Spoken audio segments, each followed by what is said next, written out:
It was used in the context of human geography and human ecology. Historically, research has sought primarily to understand the political dynamics surrounding material and discursive struggles over the environment in the third world. Political ecology's broad scope and interdisciplinary nature lends itself to multiple definitions and understandings. There are some common assumptions across the field. First, changes in the environment do not affect society in homogeneous way. Second, any change in environmental conditions must affect the political and economic status quo. Third, the unequal distribution of costs and benefits has political implications in terms of altered power relationships. Ecological sciences have had an important influence over political ecology. We have transitioned from a structuralist approach in which ecology maintains a key position in the discipline to a post-structuralist approach where an emphasis on the politics in political ecology. Much has also been drawn from cultural ecology, a form of analysis that showed how culture depends upon and is influenced by the material conditions of society. Political ecologists often use political economy frameworks to analyze environmental issues, and we will go through it in the later parts of the presentation. Power is inevitable at the core of political ecology. Political ecology is a way of creating a synergy between a political economy that aligns power distribution with ecological analysis and economic activities in a wider version of bio-environmental relations. With power taking a central role in political ecology, there is a need to clarify the perspectives of power and the contributors to these perspectives. According to the actor-oriented power perspectives, power is exercised by actors which are contrary to the presumption of power being perceived as a force likely to pass individuals with no consciousness. Okay, so in the beginning of the 19th century, political economy attempted to explain relations between economic production and political processes. It tended towards an overly structuralist explanations, focusing on the role of individual economic relationships in the maintenance of social order. But environmental effects on political economic processes were underemphasized. Conversely, theories of cultural ecology are sometimes credited with shifting the functionalist oriented anthropology of the mid 20th century and incorporating ecology and environment into ethnographic studies. Geographers and anthropologists have worked with the strengths of both to form the base of political ecology. It focuses on issues of power, recognizing the importance of explaining environmental impacts on cultural processes without separating out political and economic contexts. There is, however, a divergence of ideas between conservation science and political ecology, with conservationists establishing protected areas to conserve biodiversity. Political ecologists have devoted some energy to the study of protected areas, which is unsurprising given political ecologists' overall interest in forms of access to and control over resources. Then, why political ecology? One commonly held belief is that expanding human populations present one of the greatest ecological problems yet seen. Many are convinced that the amount of land and resources used by humans have already far outstripped the carrying capacity of the planet. There is an intuitive logic here that lends itself to widespread popularity. In this view, all organisms of the species are more or less equally responsible, and the organisms with the highest birth rates and population density are the most responsible. Yet, this simple population bomb analysis breaks down very quickly. People with the highest birth rates in the third world tend to use a little fraction of the world's resources, while a minority with low birth rates in the developed countries use most of these resources. This is where the political ecology frameworks need to be robust enough to cater for all those who don't get the basic amenities. The creative challenge facing the environmental movement is to envision a society consistent with ecology that is sustainable. A political ecology framework is useful in that it explains the social dynamics of what is wrong and why we have no control over our economic lives.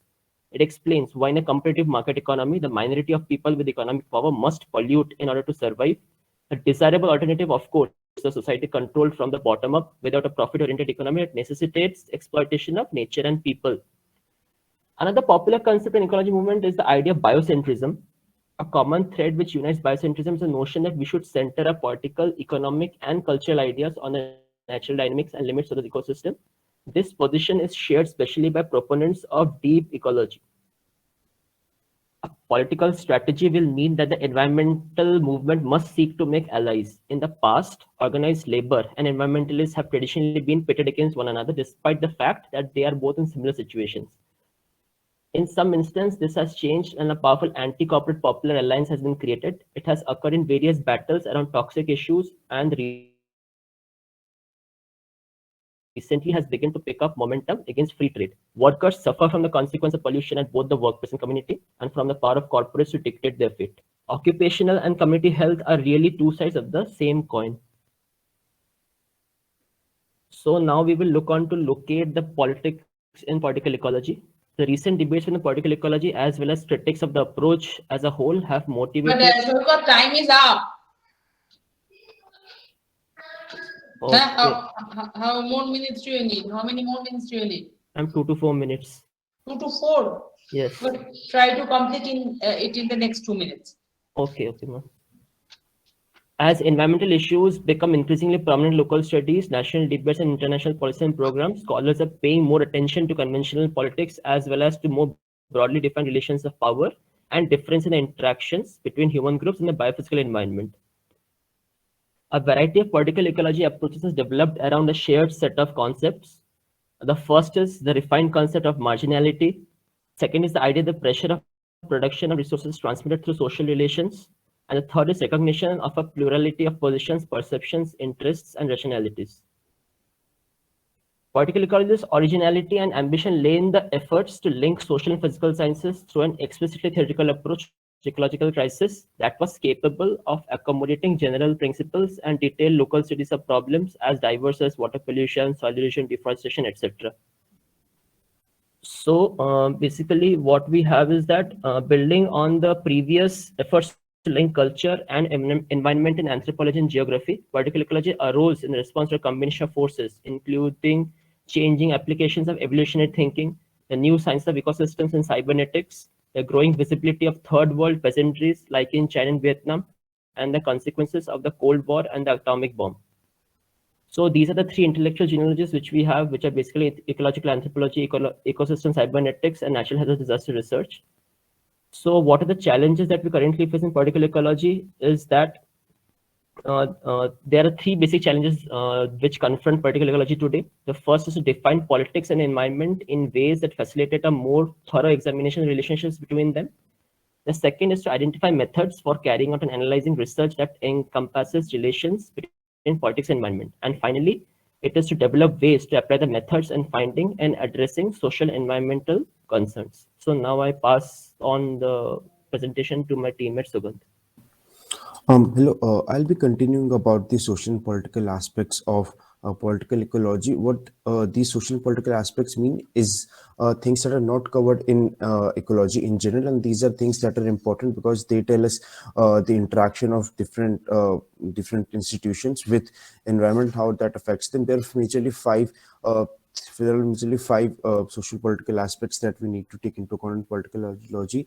The first is the formal and informal institutions. This includes justice systems such as and legislation and bureaucracies, and these institutions are the ones that dictate a huge amount of laws and how things are going to proceed and set the rules and regulations in place for that.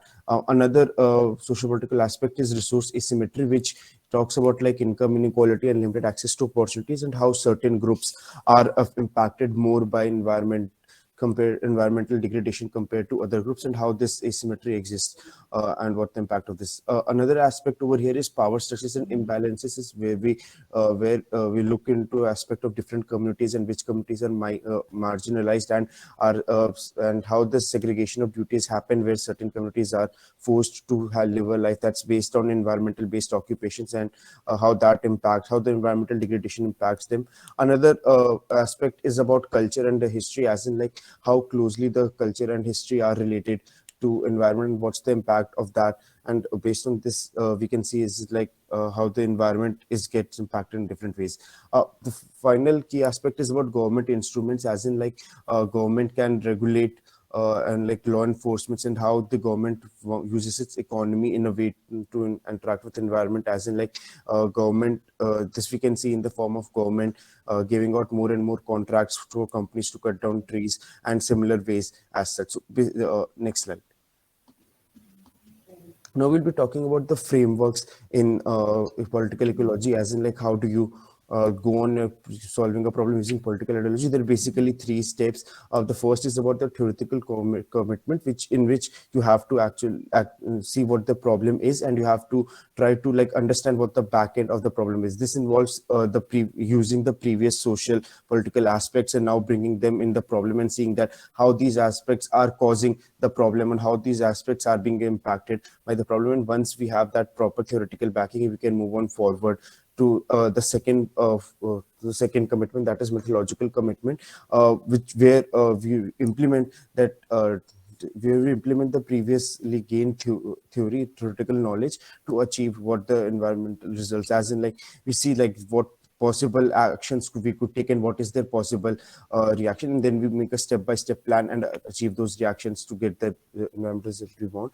And the final commitment is political commitment, which involves reviewing the existing laws and updating them to ensure the previous process can be as efficient as possible, because many times it happens that there are a lot of political hurdles and a lot of political problems in that cases, which such as legal loopholes or governments preferably favoring a company or not having enough restrictions or regulations in place to prevent economical environmental degradation, and though their political commitment comes out to be very important. Next. Now we'll see how to use a socio-political lens to a problem. And for here, we'll be taking an example of deforestation. We can see that how government institutions react with that. As in, like, government institutions basically do not have any sorts of laws and regulations in place to prevent any more deforestation. And for that, we see that the reasons for those are multifolds, and the reasons for that includes such as a lack of political will. This lack of political will comes from the fact that the government is heavily lobbied by these institutions and these economies of scales and power structures, and because of which there's a lack of political will for the government to take any actions. Apart from this, there's a huge corporate profit motive that exists, and this is in the form of economic institutions, as in like the companies want as much profit as they can get from this thing. We can also see another social political aspect over here is the increasing demand and how this demand increases in different segments, as in like we see that the demand for wood is increasing differently in different economic segments as well as in different geographical segments, and because of that we see is that there's a huge difference in the way that things are being that deforestation happens. So over here, the deforestation problem in the absence of political ecology would have simply been thought of as a case of increased deforestation. But once we apply the socio-political lens, we can see that this problem has been caused due to like a huge corporate profit motive, due to lack of regulations, and due to lack of political will to bring any more changes to that. So based on this, now we have a better picture of how things work in the how things work now. How things work in the real life, and how this other socio-political factors interact with these environmental factors. And this is what political ecology is about. Nick. Thank you.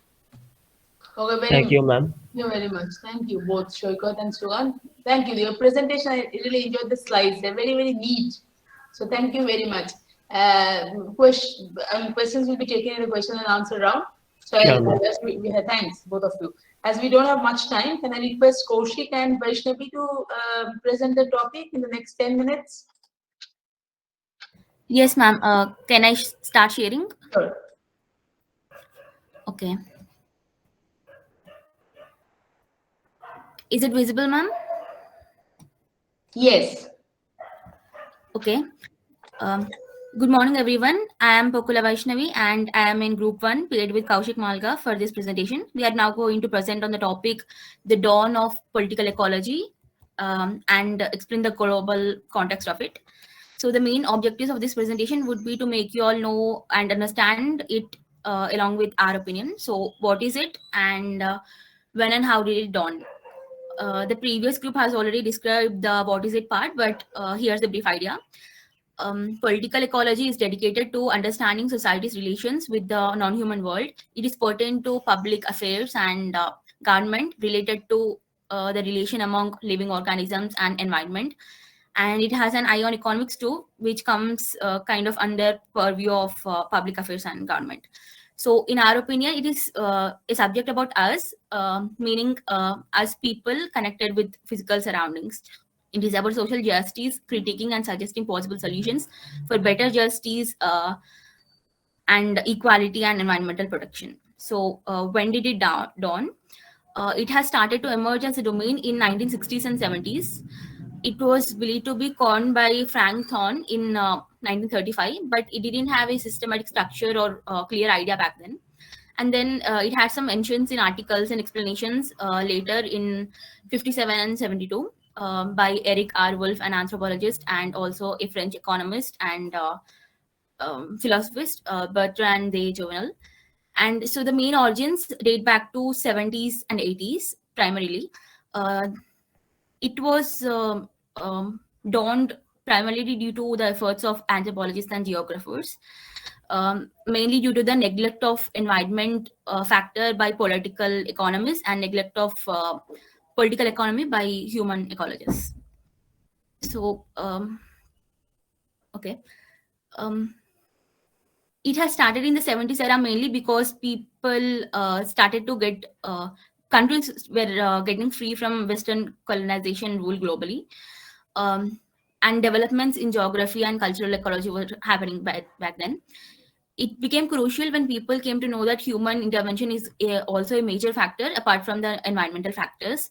It was the end of World War II and decolonization era was beginning. So people had started to think about their own well-being and develop consciousness. So the mainly here underdeveloped countries were suffering in their livelihood in the South. This was observed by big corporations and institutions like World Bank, etc. So the era of development and liberty of countries was started here. Here are some mentions in articles and books by some scholars.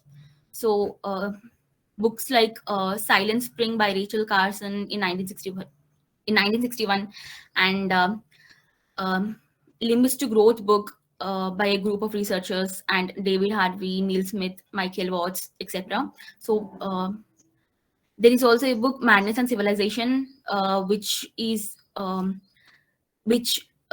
develops the concept of post structuralism. Here are some more mentions. This might seem a bit insipid right now, but the academic work and publication by Watts and Brookfield and Blakey also commented on the truth of relationship between society and its natural environment. John B. Okay. Okay. The next part is the history and evolution of political ecology. So concern for pollution and its impact on human life dates back to 14th century due to epidemic spread and other general observations, but this did not give rise to major public activism. However, during industrial revolution, concern for environment protection and health has risen. This led to many led to many development projects like dams, green revolution, urbanization, city planning, etc. These all definitely had benefits for sure, but had also serious repercussions. So these led to movements, and organizations were started to form, like for conservation of nature, like national parks, wildlife, bird protection societies. These were all against the pollution that arose from the industrial development and urbanization. My teammate, the next would be the continuation of the same. My teammate Kaushik Malga shall take it over from here. Yeah. Against the pollution that arose from industrial development and urbanization, goal of environmental protection, grassroots democracy, social justice, and mostly non-violence is to stop this pollution. Like green political movements were started in many places. Political goals of the green movement in the industrialized West mainly focused on the changing government policy and promoting environmental Kaushik, please be a bit louder, and you can just explain. No need to read it out. Just explain and be louder. Okay, man. Yeah, like there was so many things going on, like dam protests, flood problems, like example Franklin River, Lake Pedal Race, and catastrophic accidents like 3 Mile Island and Chernobyl in 1986. Wait.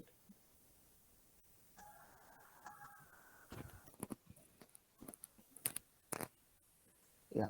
Events such as famine in Nigeria, social erosion in Nepal, and deforestation in Brazil were explained and analyzed using roots in political economy, marginalization, and colonial capitalism. Though the idea of political ecology became evident in 70s, we believe that the roots, the basic justice, and the ecological aspects had roots from a lot before. So all the emerging and existing problems led to the subject of how politics shape and affect environmental problems and how global market affect livelihood of the poor, the farmers, and many other people. Next slide. Now let's see the context of India and other developing countries. In India, though the independence from the British colonial rule was in 1947, meaning the 50s, the problems became visible and clear in the 70s. In the developing world, it has been more closely involved in emancipatory politics, meaning liberation, and grassroots activism on poverty and human rights issues. The rights of women and indigenous groups were also there in human rights issues purview. For example, there was SIPCO movement in India in 1970s, which linked forest protection with the rights of women.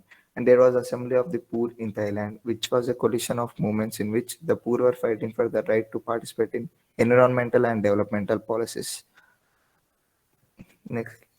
Yeah, so finally coming to conclusion, like it took so many years and so much work to establish this and to investigate the many environmental challenges that vulnerable communities across the world must face.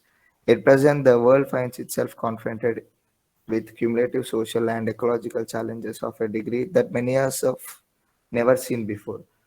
Entire ecosystems and cultural ways of life are increasingly threatened with rapid and full-scale transformation.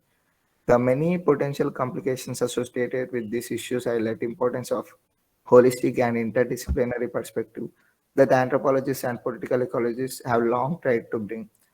The key for political ecology seems to be continue working, collaborating, and improving its mechanism of socio-ecological analysis and intervention accordingly. Yeah.